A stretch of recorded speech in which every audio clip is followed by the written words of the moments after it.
আসসালামু আলাইকুম সুপ্রিয় দর্শক, আমন্ত্রণ জানাচ্ছি ইউনিভার্সাল মেডিকেল কলেজ অ্যান্ড হাসপাতাল নিবেদিত রাজধানী টেলিভিশনের নিয়মিত স্বাস্থ্য বিষয়ক অনুষ্ঠান স্বাস্থ্য সমাধানের আজকের পর্বে।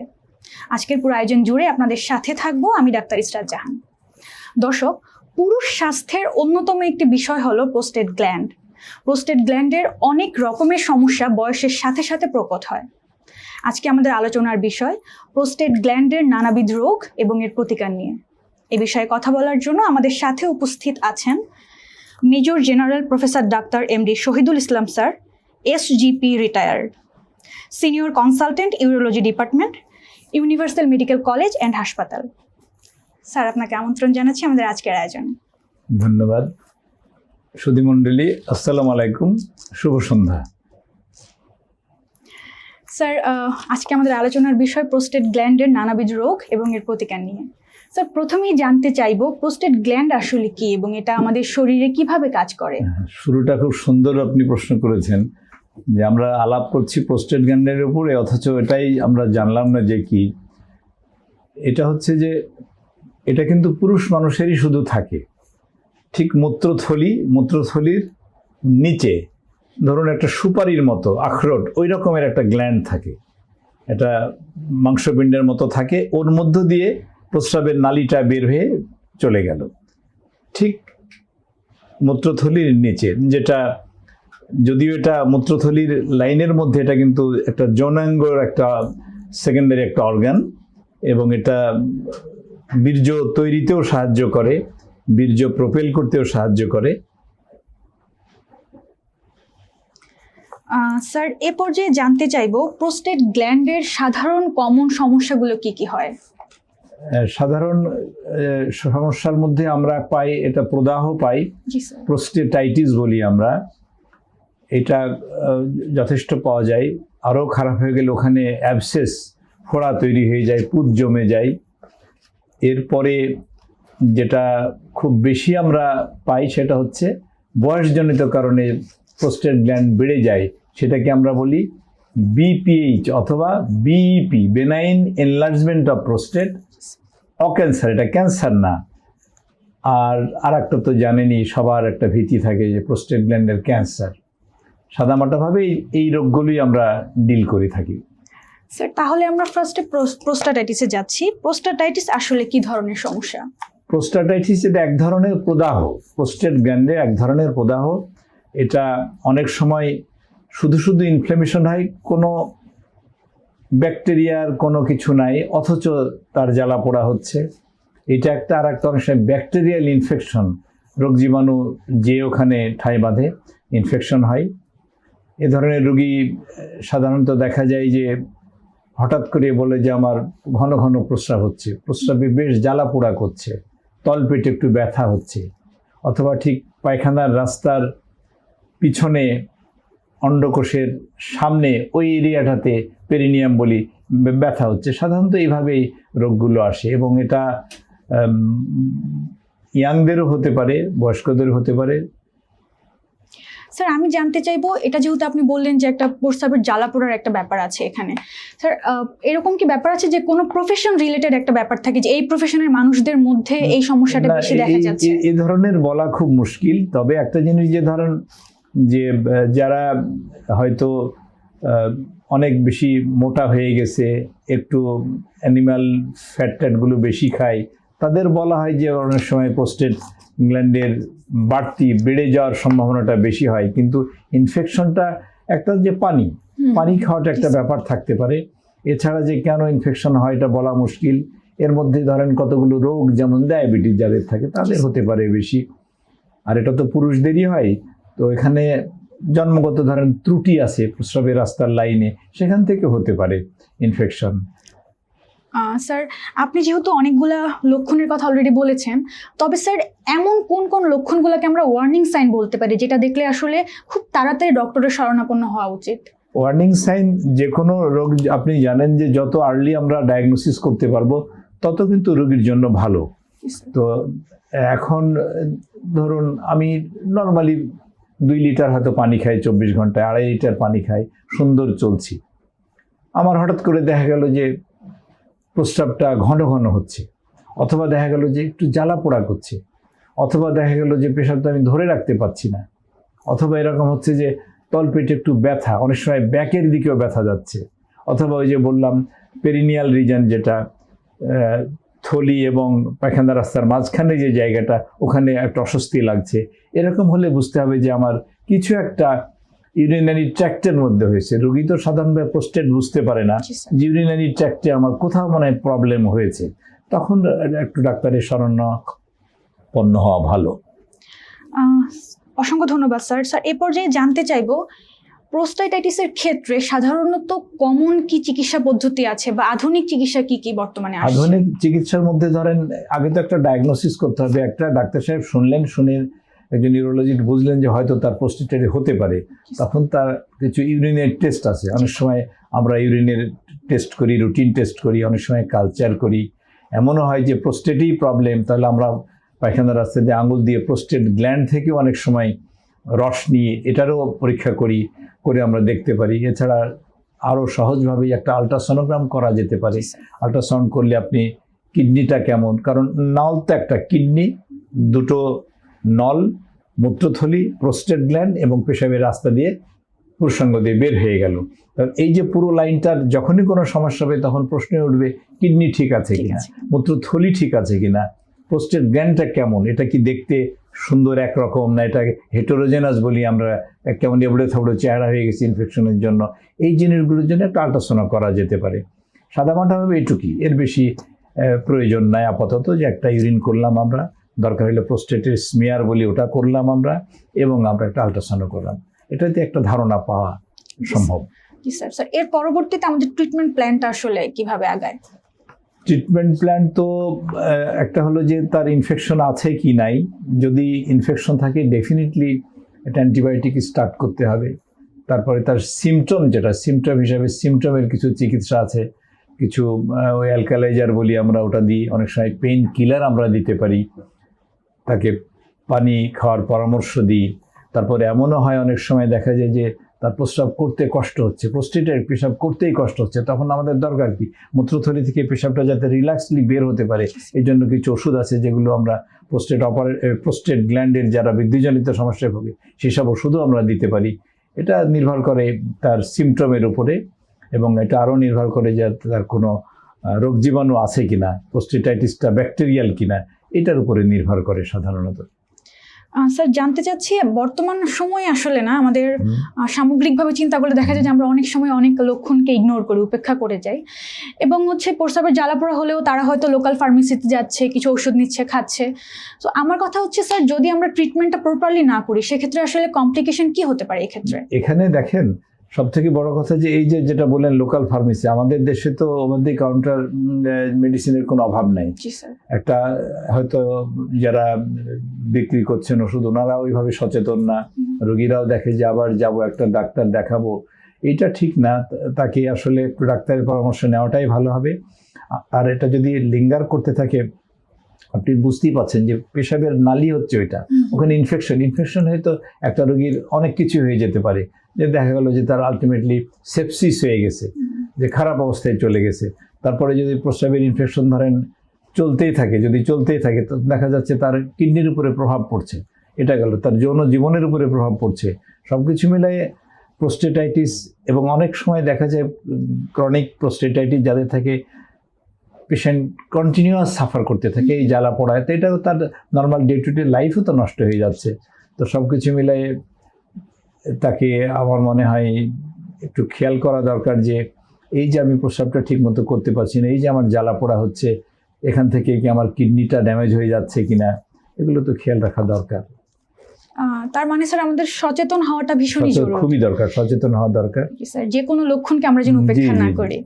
অসংখ্য ধন্যবাদ স্যার। স্যার আমরা আমাদের পরবর্তী যেটা আপনি বললেন যে বিপিএইচ অথবা benign enlargement of prostate, sir আমরা এই টপিকসে যাচ্ছি। স্যার প্রথমেই জানতে চাইবো জিনিসটা আসলে কি, স্যার একটু বিস্তারিত বলেন। এটা খুব একটা মজার ব্যাপার যে মেয়েদের যেমন ধরেন আপনার জরায়ুর অনেক সমস্যা থাকে, ছেলেদের কিন্তু প্রোস্টেট গ্ল্যান্ডের অনেক সমস্যা থাকে, এবং এটা ধর্ম হচ্ছে যখনই 40 মতো কেউ ক্রস করে 40, তখনই কিন্তু প্রোস্টেট গ্ল্যান্ডের কিছু পরিবর্তন শুরু হয়ে যায়। পরিবর্তন মূলত এটা বেড়ে যায়, এটা বেড়ে যায়। তো বেড়ে গেলে হবে কি, এটা তো মূত্র নালী, যেটা মূত্র নালীকে তো ঘিরে, আপনি চিন্তা করেন যে এখানে হচ্ছে মূত্রথলি, থলির মুখ দিয়ে প্রস্রাবের বেড়ে গেল, ঠিক ওর নিচেই মূত্রনালীকে ঘিরে এটা থাকতে, যখন এটা বাড়তে থাকবে হবে কি, ওটা চাপ দেবে, চাপ দিলে স্বাভাবিকভাবেই প্রস্রাবের বিভিন্ন রকম সমস্যা শুরু হয়ে যেতে পারে।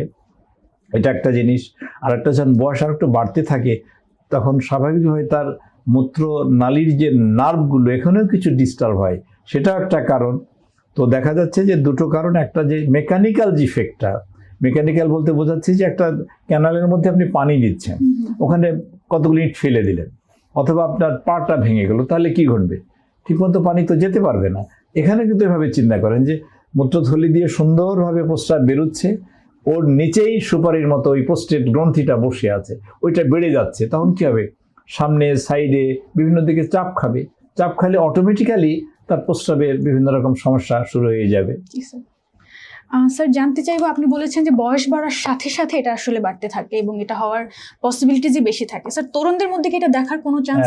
তরুণদের মধ্যে প্রোস্টেট গ্ল্যান্ড বেড়ে ওইটার জন্য সমস্যা, এটা সেরকম কোনো সুযোগ নাই, কারণ এটার শুরুই হয় মোটামুটি 40 না হলে হয় না। এবং তরুণদের কিন্তু দেখবেন প্রোস্টেট গ্ল্যান্ডের সাইজটাও কিন্তু অনেক কম থাকে, হয়তো 8 গ্রাম, 10 গ্রাম, 12 গ্রাম, 15 গ্রাম, এর বেশি না কিন্তু। আর এই প্রবলেমগুলো তখনই শুরু হয় যখন প্রোস্টেট গ্ল্যান্ড সাইজটা বাড়তে থাকে, এবং এই বাড়ার কারবারটা শুরুই হয় 40 ঊর্ধ্ব, এবং আমাদের কাছে বেশিরভাগ রোগী কিন্তু 50 ঊর্ধ্বেই বেশি রোগী আসে, 60 ঊর্ধ্ব রোগী আসে। যেমন ধরুন একটা যার হয়তো 60 মতো এজ হয়ে গেছে, দেখা গেল 50% গেছে, 50 ভাগে তাদের প্রোস্টেটের কোনো না কোনো সমস্যা থাকে। অথবা যার বয়স ধরেন 80, 85, তারও দেখা যায় ওই রকম 85 ইয়ার্সে 80% মানুষের দেখা যাচ্ছে যে তাদের প্রোস্টেট গ্ল্যান্ডের এই সমস্যা। এই জন্য তরুণদের মধ্যে আমরা যখনই আসে তখন তাদেরকে বরং প্রোস্টেটাইটিস যেটা বললাম এটার দিকে বেশি চিন্তা করি দেন যেটা বিপিএইচ হলো ওখান থেকে ইনফেকশন হলো, কম চিন্তা করি আমরা। স্যার বিপিএইচ হওয়ার পেছনে কি কোনো রিস্ক ফ্যাক্টর থাকে যে এই সব ক্ষেত্রে এটা বেশি হচ্ছে?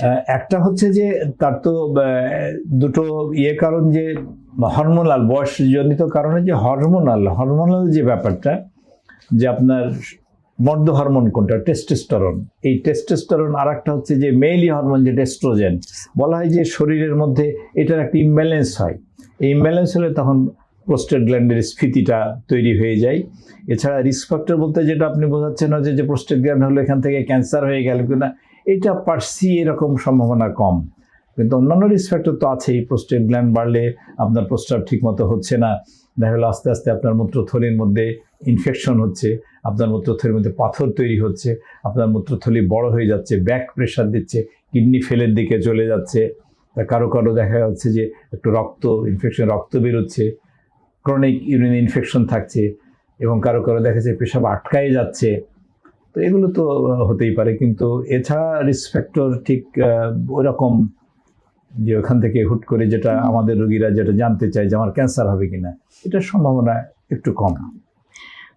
ধন্যবাদ স্যার। আমরা একটা বিজ্ঞাপন বিরতিতে যাচ্ছি, ফিরে আসছি বিরতির পরে। দর্শক, আমরা ছোট্ট একটি বিজ্ঞাপন বিরতিতে যাচ্ছি, ফিরে আসছি বিরতির পরই। সে পর্যন্ত আমাদের সাথেই থাকুন।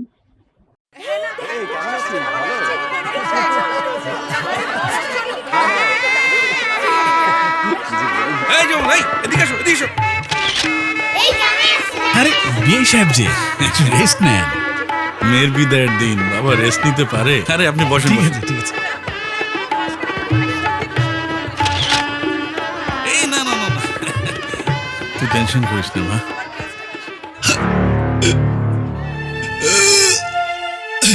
আঙ্কেল, এই বাবা ইউনিভার্সাল কার্ডিয়াক হসপিটাল।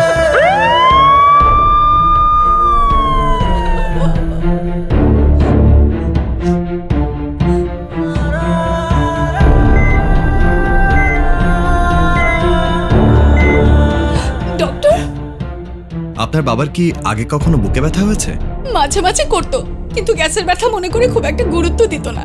বুকে ব্যথা কখনোই অবহেলা নয়। আপনার বাবার হার্ট অ্যাটাক হয়েছে, এনজিওগ্রাম লাগবে। আপনার বাবার এ দুটো ব্লক ধরা পড়েছে, ওনার রিং পরাতে হবে। ডক্টর, আপনার যেটা ভালো মনে হয় প্লিজ আপনি ওইটাই করেন।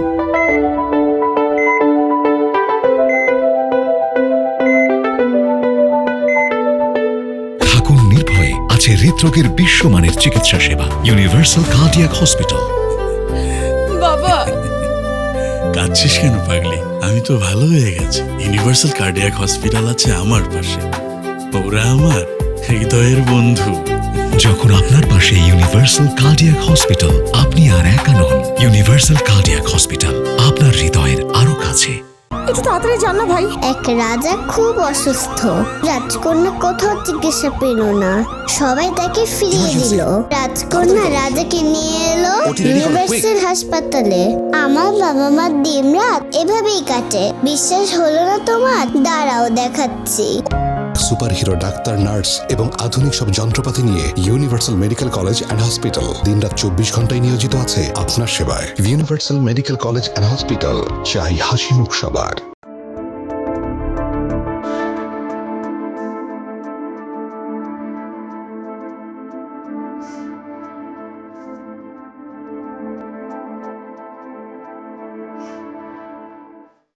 দর্শক, আমন্ত্রণ জানাচ্ছি আমাদের স্বাস্থ্য সমাধানের আজকের আয়োজনে। ফিরে আসলাম বিরতির পরে। আমাদের সাথে থাকার জন্য অসংখ্য ধন্যবাদ।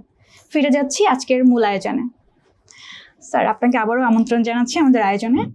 স্যার, আমরা বিরতির আগে যেটা জেনেছি যে রিস্ক ফ্যাক্টর নিয়ে এবং বিপিএইচ এ ছিলাম আমরা। স্যার, এখন জানতে চাইবো বিনাইন এনলার্জমেন্ট অফ প্রোস্টেটের ক্ষেত্রে যেসব মানুষরা আসেন আপনাদের চেম্বারে, তারা কি ধরনের কষ্ট নিয়ে আসেন? এটা একেবারে খুবই সুন্দর প্রশ্ন যে কি ধরনের কষ্ট। কষ্ট অনেক রকম হতে পারে। একটা হচ্ছে এই যে মেকানিক্যালি বাধা দিচ্ছে এই জন্য, তো যেমন আমার সুন্দর প্রস্রাব হয়, হঠাৎ করে দেখছি স্লো হয়ে গেল, অথবা আমি প্রস্রাবের বেগ হচ্ছে, ওয়াশরুমে গেলাম, আমার প্রস্রাবটা বের হতে যাচ্ছে না, একটু সময় নিচ্ছে, একটা হেজিটেন্সি, ডিলে ইন স্টার্টিং, অথবা আমি প্রস্রাব করে ফেললাম, মনে হচ্ছে ক্লিয়ার হলো না, রয়ে গেল আমার প্রস্রাব, আবার করা লাগবে। এই এক ধরনের সিমটম আছে। আর একটা ধরুন যে প্রস্রাবের বেগ হলে আমি আর ধরে রাখতে পারছি না, আমাকে have to rush to washroom, খুব তাড়াতাড়ি না গেলে আমার তো কাপড় চোপড় নষ্ট হয়ে যাবে, এটা আমার ছিল না আগে, এটা হচ্ছে। অথবা টুকটাক দিনের বেলাতে ফ্রিকোয়েন্সি আমার কলিগের যেরকম, তার থেকে আমি বারবার ওয়াশরুমে যাচ্ছি। অথবা রাতে ভালোই, দিনের বেলা এরকম প্রবলেমে রাতে শোয়ার পরে দেখা যাচ্ছে আগে উঠতামই না, এখন ওই 2 বার 3 বার 4 বার 5 বার আমাকে উঠতে হচ্ছে। এর সাথে সাথে কারো জ্বালা পোড়াও আছে। এই ধরনের প্রবলেমগুলি বেশি নিয়ে আসে রোগীরা। স্যার, এই ধরনের রোগীরা যখন আপনাদের চেম্বারে আসছেন, প্রাথমিকভাবে আপনারা কোন ধরনের ইনভেস্টিগেশনগুলো করে থাকেন? ইনভেস্টিগেশন করার আগে যেমন তার বয়সটা তো দেখতেই হবে। দেখে তো আপনি প্রথমেই জানলেন যে তার কি রোগ আছে, এর মধ্যে তার ডায়াবেটিস আছে কিনা, খুব ইম্পর্টেন্ট। কিন্তু আপনি খেয়াল করেন ডায়াবেটিসের বাংলা কি, এই যে আমাদের পূর্বপুরুষরা দিয়ে গেল বাংলা কি, বহুমূত্র। তার মানে কোথায় রক্তের গ্লুকোজ, কোথায় বহুমূত্র, একটা কোথায় যে সম্পর্ক আছে, তাই না? এই জন্য রোগীকে প্রথমেই জিজ্ঞেস করতে হবে যে আপনার কোন কোন রোগের জন্য আপনি ওষুধ খান, ডায়াবেটিস আছে কিনা আপনি দেখেন। এরপরে সরাসরি যেটা ডায়াগনোসিসের জন্য প্রথম হচ্ছে আপনি একটা ইউরিন করেন, ইউরিন করে দেখেন কোনো ইনফেকশন আছে কিনা। এরপরে আলট্রাসাউন্ডের সুবিধা, এখন এটা ট্রেনিং করা ডাক্তারের কোনো অভাব নেই, গ্রামে গঞ্জে এটা হচ্ছে, খুব খরচও বেশি না, ইনভেসিভও না। একটা আলট্রাসাউন্ড করতে পারেন। একটা আলট্রাসাউন্ড করলে রোগীর আমরা কিডনিটা কেমন, এর চেহারা কেমন, ফুলে গেছে কিনা, কিডনির মূত্রথলিটা কেমন, প্রস্রাব জমে থাকে কেমন, প্রস্রাব ক্লিয়ার হওয়ার পরে এটা জমে থাকে কেমন, মূত্রথলিটার চেহারা কেমন, এটা কি ইনফেকশনের যেসব এভিডেন্স, বাধা থাকলে প্রস্রাব অনেক দিন ধরে মূত্রথলিতে পাম্প করে করে যদি ইউরিন দিতে অনেক দিন ধরে ওটা কিছু পরিবর্তন হয়, সেইটা আছে কিনা। এরপরে চলে আসেন আপনি প্রোস্টেট গ্ল্যান্ডে। প্রোস্টেট গ্ল্যান্ডের মেইন হচ্ছে সাইজটা কেমন, একরকম কিনা চেহারাটা, হোমোজেনাস, সলিড কালার। এই যে আমাদের ব্যাকগ্রাউন্ডে সলিড কালার, ওটার মধ্যে দেখা যায় একটু ডিফারেন্ট।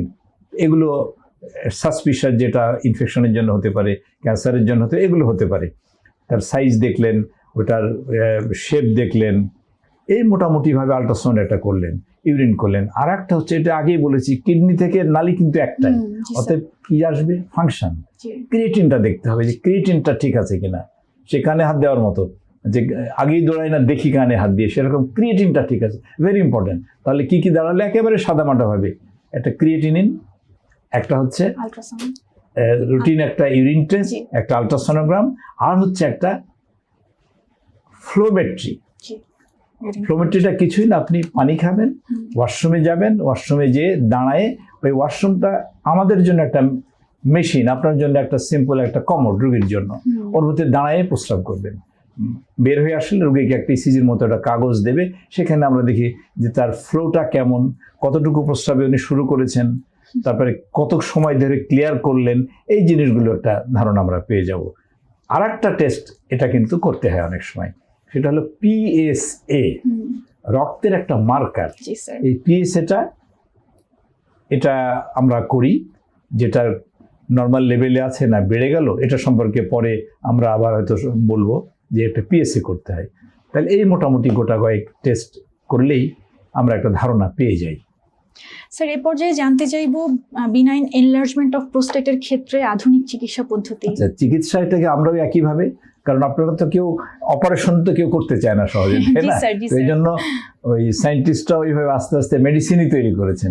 প্রচুর মেডিসিন আছে, কিছু মেডিসিন আছে যেগুলোকে একেবারে দেখবেন আমাদের সবাই প্যারাসিটামলের মতো নাম জানে, ওই ইরোম্যাক্স জাতীয় ক্যাপসুল কিছু খাওয়া যেতে পারে। ওটাতে করে কি, মূত্রথলির নিচে পোস্টের গ্ল্যান্ড এবং মূত্রথলির যে মুখ, ওখানে যে স্মুথ মাসেল বলে কিছু মাংসপেশি আছে যেগুলোকে রিল্যাক্স করে দেয়, ওই ইরোম্যাক্স জাতীয় ওষুধ খাওয়া যেতে পারে। কিছু আছে যে পোস্টেটের সাইজটাকে শিঙ্ক করে দেয়, ওটাকে আমরা যেমন ফিনাস্টেরয়েড, ডিউটোস্টেরয়েড এগুলো বলে, এটা ওই টেস্টোস্টেরন হরমোনটা থেকে যে অ্যাক্টিভ ফর্মে যায় ওইটাকে একটু ব্লক করে দেয়, এটা খাওয়া যেতে পারে। তারপরে কিছু কিছু রোগী আছে যাদের হয়তো দেখা যাচ্ছে যে ইয়েতে তার সাথে সাথে তার সেক্সচুয়ালও কিছু প্রবলেম হচ্ছে, তখন আমরা ওই যে জাতীয় কিছু ওষুধ, ওই যে ট্যাডালিফিল এই জাতীয় কিছু ওষুধ আমরা এর সাথে অ্যাড করে দিই। এটা ডিডিকে কাজ করে, প্রোস্টেট গ্রন্থিকেও একটু হেল্প করে, তার সাথে সাথে সেক্সটাও মেনটেন করতে একটু হেল্প করে। এগুলি কমন ওষুধ হিসেবে আমরা দিয়ে থাকি। এছাড়া কিছু কিছু রোগী যে বললেন ঘন ঘন প্রস্রাব হচ্ছে, ধরে রাখতে পারছে না, তখন যাতে ধরে রাখতে পারে ওই জাতীয় কিছু ওষুধও আমরা অনেক সময় রোগীকে প্রেসক্রাইব করি।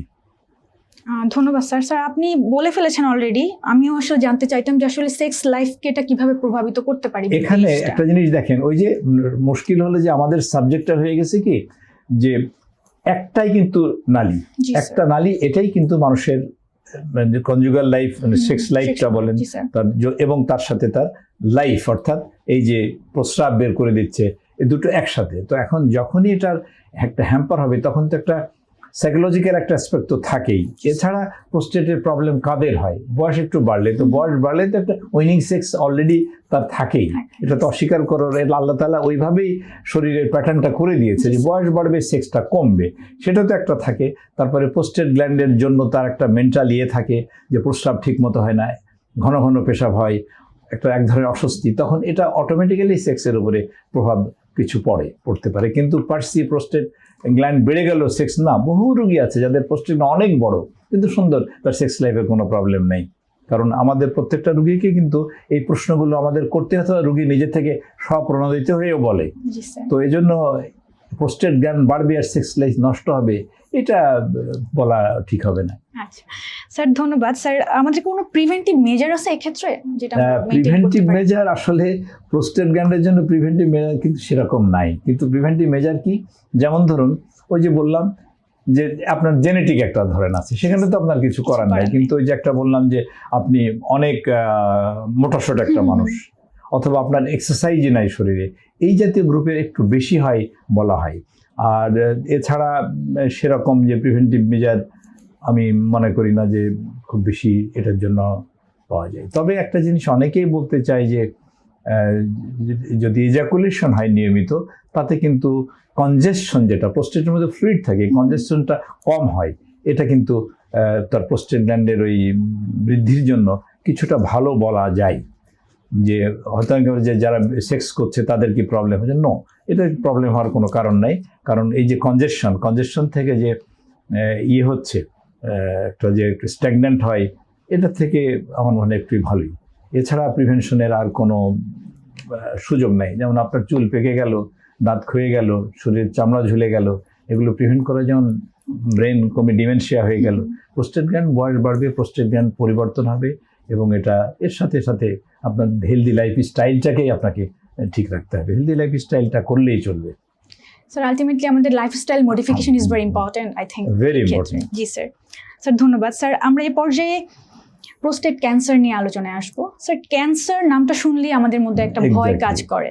স্যার প্রথমেই জানতে চাইবো প্রোস্টেট ক্যান্সারের যে একটা মাত্রা থাকে বা একটা আনুপাতিক হার থাকে বাংলাদেশে সেটা কেমন স্যার? বাংলাদেশের ওইভাবে ডেটা তো আর নাই, তো বাংলাদেশের আনুপাতিক হার কিন্তু অনেক কম, তবে ইদানিং বাড়ছে। এখন কেন বাড়ছে? বাড়তে পারে একটা কারণ হতে পারে, এটা কিন্তু পুরুষদের জন্য সেকেন্ড মোস্ট ক্যান্সার, এটা কিন্তু অত্যন্ত মানে গুরুত্বপূর্ণ একটা বিষয়, সেকেন্ড মোস্ট ক্যান্সার। এখন ইয়েদের জন্য যেটা দেখা যায় যে আমাদের যে ওয়েস্টার্ন লাইফ স্টাইলটা হয়ে যাচ্ছে, এখানে বোধহয় কিছুটা ভূমিকা থাকতে পারে।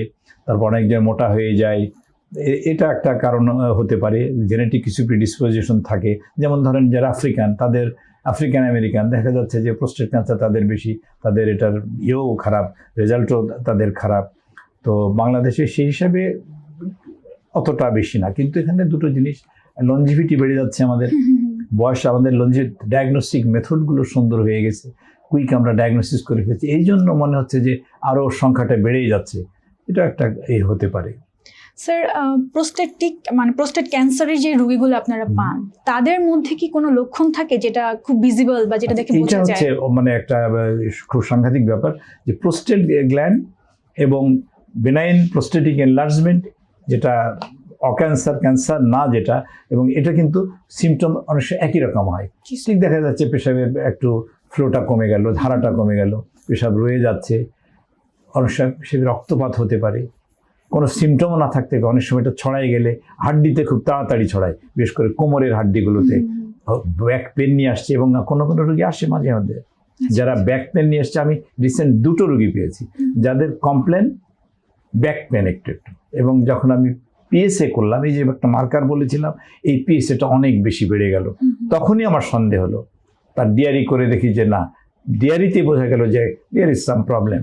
নর্মালি যে একটা ইলাস্টিক এরকম করলে প্রোস্টেট গ্ল্যান্ডটা যেরকম, ওটা একটা হার্ড নোডুলের মতো আছে, তখন বোঝা গেল। তখন আমরা তার বায়োপসি করলাম এবং তার ক্যান্সার এসছে। তো এই জন্য এসব রোগীর symptom.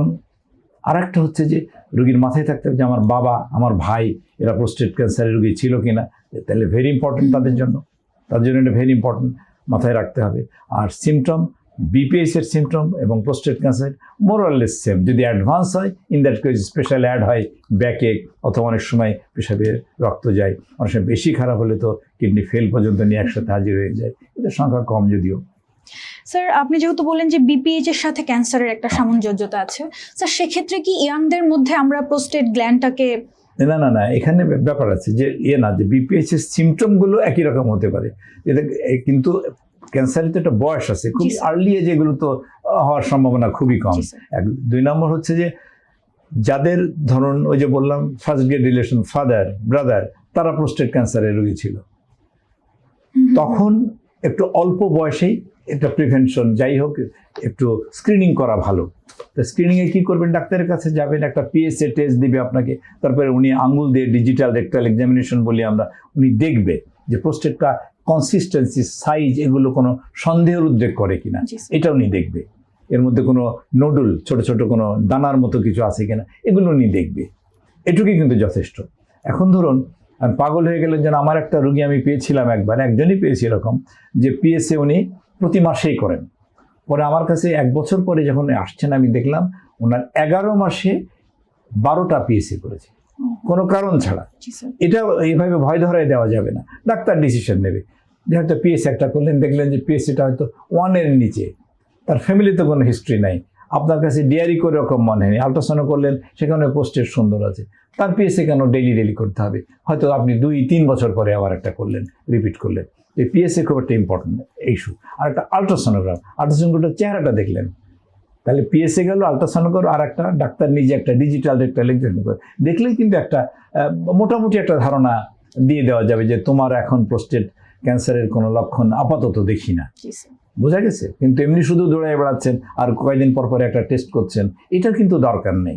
In this case you have to go to urologist, that is the message. Sir আমরা আয়োজনের একদম শেষের দিকে চলে আসছি। স্যার এ পর্যায়ে জানতে চাইবো, যেহেতু ক্যান্সার বর্তমান বাংলাদেশে ক্যান্সারের চিকিৎসার ব্যবস্থা কেমন, কতটুকু উন্নত?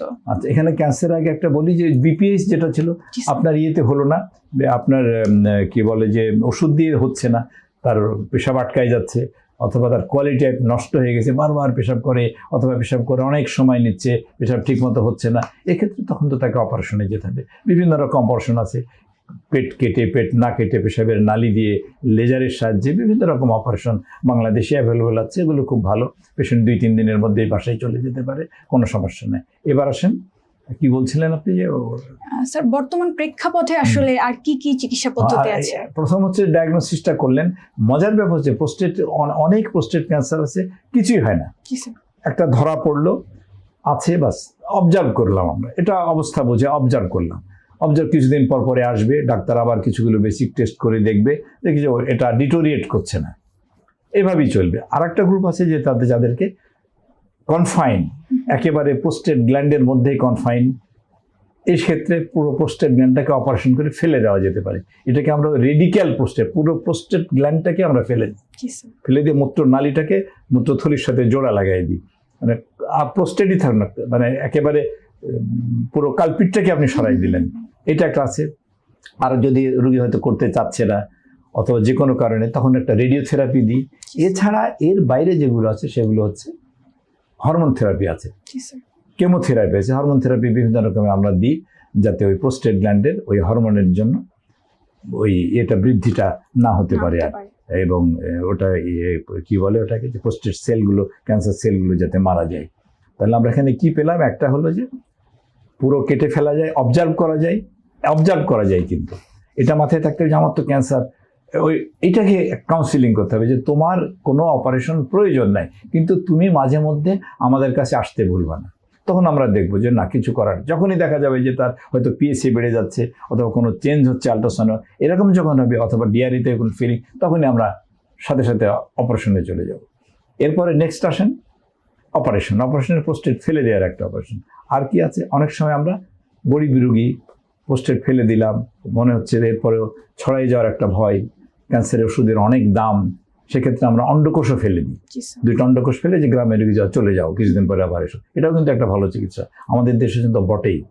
আর তারপরে তো যে বললাম এডিটি, যেগুলো বিভিন্ন রকমের হরমোনাল চিকিৎসা আছে। এরপরে তো কিছু সিমটোম্যাটিক, যেমন হাড্ডিতে ধরেছে, হাড্ডি ক্ষয়ে গেলে হাড্ডিকে যেমন ডেনোসিমাব এই জাতীয় কিছু ইঞ্জেকশন দিয়ে দিই হাড্ডিটাকে ঠিক রাখার জন্য।